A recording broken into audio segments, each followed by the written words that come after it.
Yo estuve en unos colegios primeros de Cataluña, se llama Virolai, y yo ahí es cuando empecé a tener, en este colegio, pues yo empecé a tener dificultades de lectura. Y yo pasé pues por la fase de que te saca el psicólogo del colegio y te empieza a hacer puzzles y dibujos y cosas, ¿no? Y te empieza a tratar como si, bueno, soy consciente que me cuesta, pero luego ya no fue más, no es que no fuera más allá, es que luego iba a un profesional de fuera del colegio y a un logopeda también de fuera del colegio. Y al final tú tienes dificultades y te dicen que no tienes nada, pero al final, claro, tú tienes algo, porque si eres el único niño que sale de clase, que tiene que salir del colegio a la hora del colegio para ir a un profesional psicólogo fuera del colegio, al final dices, bueno, te lo pasas bien porque mira, voy con mi padre en coche, salgo de clase y me río, pero en el fondo, pues por dentro llevas que estás en clase y no te enteras. Entonces yo me dedicaba a memorizar las cosas, cuando me tocaba leer a mí, leía las cosas bien. Ahora, realmente de fondo no me enteraba. Bueno, pues esto al final hay un trabajo de que al final pues cada niño se salva como puede. Nadie le tiende una mano en el sentido que le está comprendiendo por lo que está pasando. Entonces los niños intentan salvarse. O sea, saltan del barco y cada uno nada como puede. El trabajo del colegio sería detectarlo lo antes posible. Todas las madres que me llegan a mí diciendo, bueno, ya lo detectaba, la gran mayoría, no todas, pero yo ya desde siempre he visto que tiene una dificultad. Pero el colegio no ha reparado. Ha sido ya cuando en tercero, en cuarto primaria, en quinto primaria, que ya se han dado cuenta que el niño va tan retrasado. ¿Qué significa? Que desde que está el problema, que se está detectando una dificultad, hasta que realmente se empieza a tomar en serio, aunque luego la dislexia, aunque tenga una etiqueta, muchos protocolos ni se activan, ni realmente hay un entendimiento y hay un trabajo adecuado para su forma de aprender, como no existe, se queda también un poco el niño mmm, frustrado porque nadie le puede ayudar porque nadie lo entiende. Pero en ese tiempo que hemos perdido, pues el niño estaba ahí solo pasándolo mal. Y en ese trance es donde yo he dicho basta. Si el niño está presentando dificultades, se siente solo, se siente abandonado por el sistema, pues yo no me voy a quedar de brazos cruzados.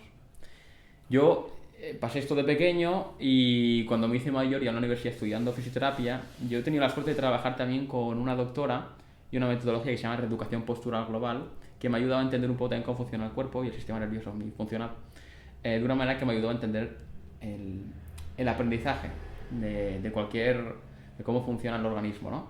Y yo me he dado cuenta que el ser humano para caminar es un trabajo de pura coordinación, no hay un esfuerzo. Y sin embargo, los niños con dislexia son los que más se esfuerzan. Y es curioso que siendo los que más se esfuerzan son los que menos resultados tienen. Entonces, bueno, todo este trabajo de mi forma de trabajar, comparado con lo que yo vivía, pues ahí estaba. Pero no fue hasta que encontré yo dando clases particulares a niños, me di cuenta con un niño que le daba clase de refuerzo y en la primera segunda clase ya le dije a la madre, este niño no sabe leer. Estaba en primero de la ESO y no sabía leer. Un caso en plan. Y yo dije, pues mira, busca a alguien, yo con honestidad dije, me echo para atrás, busca a alguien que te ayude, se llama Puri, la madre, y mientras tanto pues le doy clases para que no se quede tirado el niño, ¿no? Porque yo siempre lo que tenía la cosa es de, o sea, si una persona que necesita ayuda, pues no dejarla tirada. Y menos cuando yo lo había vivido. Y entonces yo, mientras tanto, a mí me salió una curiosidad muy grande porque después de tantos años, y yo encontrarme un niño que en primero de la ESO no sabía leer y escribir, dije, ¿qué está pasando? O sea, realmente no soy el único, porque en aquel momento yo era el único de clase que tenía dificultades de lectura. Ahora nos encontramos, yo hablo con madres que hay 2, 3, 5, 7, 10 niños en una clase con dislexia. Y no solamente la dislexia, ha aumentado el TDA, el TDAH y los problemas y los trastornos de aprendizaje.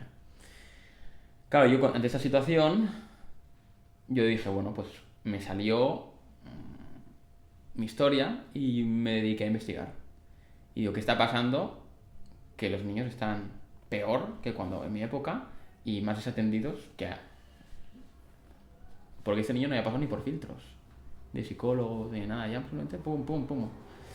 Y entonces yo me dediqué a investigar. Entonces, ¿qué pasa? Que llevo 5 años investigando y dando clases a niños con dislexia únicamente. Y viendo cómo aprende el cerebro humano como si tratara de un videojuego. Y yo iba probando con las cosas con los niños, quitaba, probaba, investigaba, miraba estudios, miraba cosas. Entonces me he centrado en lo que realmente es práctico y efectivo. ¿Vale? Y lo he probado con los niños. Entonces con este niño empezó pues un cambio de mirada, de ver qué está pasando y entender un poco el sistema educativo, entender un poco qué se está haciendo, qué métodos existen, qué resultados se están dando, qué está pasando en este contexto educativo con los niños. Y la realidad es bastante catastrófica. Por eso yo, en cierta manera, dejé mi trabajo de lado para dedicarme completamente a esto, porque hay millones de niños con dislexia eh, y nadie les está ofreciendo algo con unos resultados, unos recursos y unas garantías. Otra cosa que yo me di cuenta es que el cerebro puede aprender lo que quiera. O sea, para aprender a hacer cualquier cosa se puede hacer de mil maneras. El entrenador de Rafa Nadal, se llama Tony Nadal, tiene un libro que se llama Todo se puede aprender, todo se puede entrenar. ¿Qué significa? Antes he hablado de caminar. Caminar es un trabajo de pura coordinación del cerebro. Cuando un músculo se está activando y se desactiva, y hay una armonía en toda esa cadena de activaciones. Y la lectura no deja de ser eso, es un complejo de activaciones del cerebro que tienen que estar bien coordinados. Ahora que hay algo que no está bien coordinado y no está bien, entonces el niño no aprende. Los profesores, con las madres con las que hablo, los profesores hablan de un clic. Hay madres que dicen, ay, todo el rato me hablan del clic. ¿Y qué es el clic? El clic es que un niño está con dificultades en el colegio, la madre dice, mi hijo tiene dificultades serias, necesitamos ayuda, no sabemos qué le pasa, no sé qué. Y el profesor dice, no, tranquila, hay que esperar el clic. ¿Y el clic cuál es? No, pues que de golpe un día lo entiende y aprende solo. Entonces, claro, entonces la situación ¿cuál es? ¿Que hay que esperar un milagro a que todo en la cabeza de un niño se alinee? ¿O hay que investigar para saber cómo se ayuda y facilita para que el niño haga un clic? Entonces, los trabajos que se hacen en los colegios es un trabajo de espera en el que el niño con su propuesta educativa al final acabe encontrando esa forma de aprender que el sistema propone, pero que muchos niños no llegan a entender. Y entonces ahí se quedan tirados. Los profesionales refuerzan el sistema académico del colegio y no proponen alternativas pedagógicas que vayan, investiguen de manera directa la causa del problema. La causa del problema la explico, ¿dónde? Aquí, en este programa.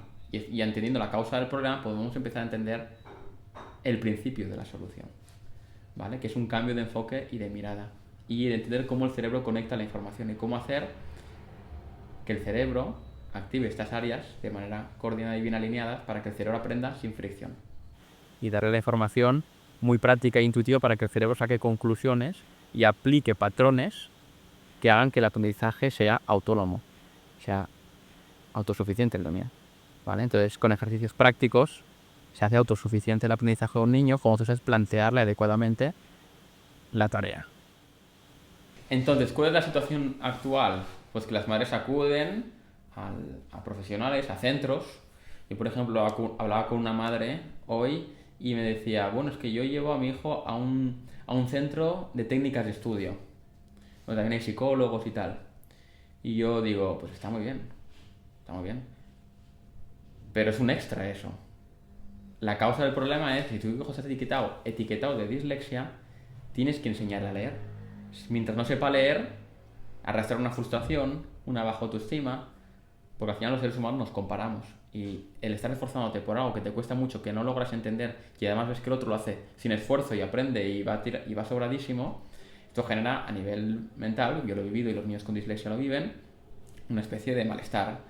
Pues que te genera ¿qué? Pues que tú requieras de un psicólogo de vez en cuando vayas para que te ayude en tu salud mental y tal. Pero no es el problema ese. Aunque tengas un psicólogo, tú necesitas de que alguien te enseñe a leer de manera adecuada. Entonces, mientras el niño vaya a técnicas de estudio, está fantástico, para mí es un extra, como tú lo quieras hacer extraordinariamente, ayudarle a darle técnicas de estudio, pero hay que solucionar el tema de la lectura. Entonces, si no solucionamos el tema de la lectura, como explico en uno de mis vídeos, que es el primero que ve la gente cuando llega a mí, la ciencia dice que la dislexia no afecta al coeficiente intelectual de los niños, ¿vale? Que los niños son inteligentes. Y eso es verdad, en cierta parte. Lo que pasa es que lo que no te dice la ciencia es que la única habilidad que puede aumentar tu coeficiente intelectual científicamente es la lectura. Con lo cual, si tu hijo nace con un trastorno de lectura ya de pequeño, estás limitando su capacidad de coeficiente intelectual. Es un niño que no va a expandir su capacidad de aprender en la etapa en la que más predisposición tiene para aprender, porque los niños son esponjas.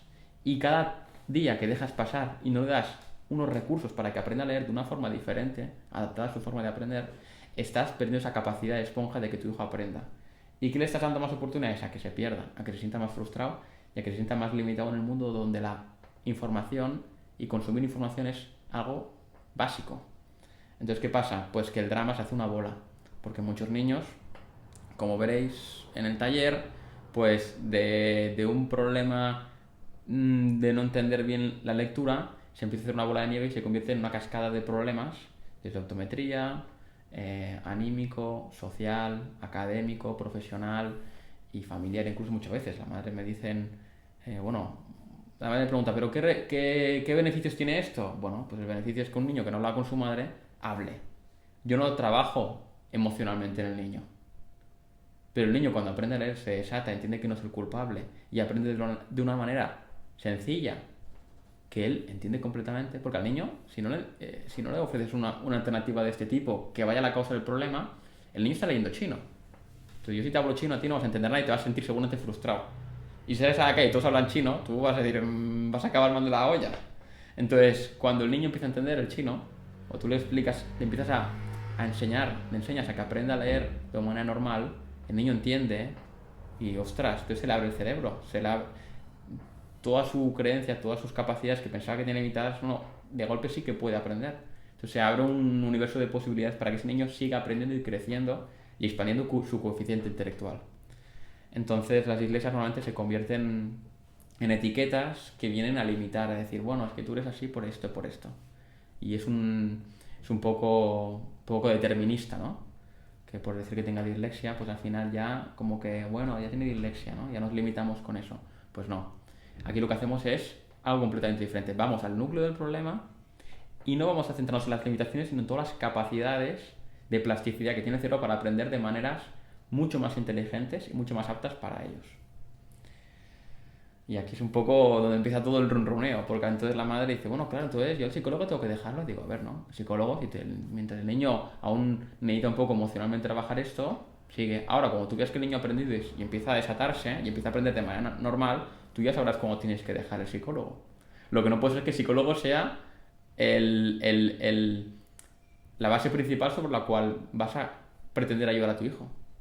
Porque si te conformas con que tu hijo esté saludablemente bien cada semana, pues tú hasta arrastrarás al psicólogo años. Ahora, si vas a arreglar el problema, pues tu hijo no requerirá de un psicólogo, porque aprenderá como el resto y sentirá un niño normal, que es lo que es.